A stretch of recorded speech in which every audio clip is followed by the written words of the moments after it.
நிறைய பெரிய பெரிய வீரர்கள் எல்லாம் வாழ்ந்த ஒரு கிராமம் அது. அங்க நிலான்னு ஒரு சிறுமியும் இருந்தா. இப்படி ஒரு நாள் இந்த கிராமத்துல கடும் பனி சூழ்ந்து கொண்டது. வெளிச்சமே இல்ல. மக்கள் எல்லாம் குளிர்ல நடுங்கி போனாங்க.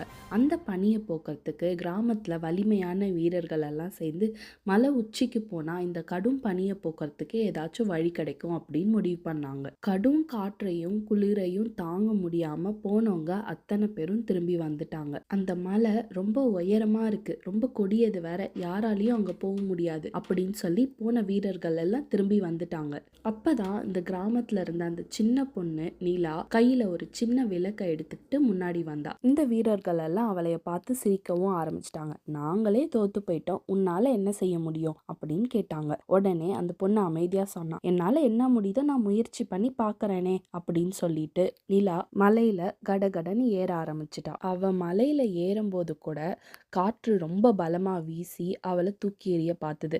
ஆனா அவ கொஞ்சம் கூட பயப்படவே இல்லை. அப்போ வழியில ஒரு பறவை ஒண்ணு குளூர்ல துடித்ததை பார்த்து விளக்குல சூடு கொடுத்து வாடிய ஒரு செடிக்கு தன்னோட துணியால போத்தி ஒவ்வொரு முறையும் அவ காட்டிய அன்பு அந்த விளக்கின் ஒளிய இன்னும் அதிகமாக்கியது. நிலா மலை உச்சிக்கு போய் பனியரசனையும் கண்டா. அவன் அங்க ஒரு அரக்கனா இல்ல, தனிமையில அழுது கொண்டிருந்த ஒரு பனி மனிதனா இருந்தான். அவனுடைய கண்ணீர் தான் இந்த கிராமத்துக்கே பனியா மாறியது. நிலாவோ பயப்படாம அவனோட பனிக்கரங்கள்ல ஏறி நின்று தன்னோட விளக்க உயர்த்தி பார்த்தா.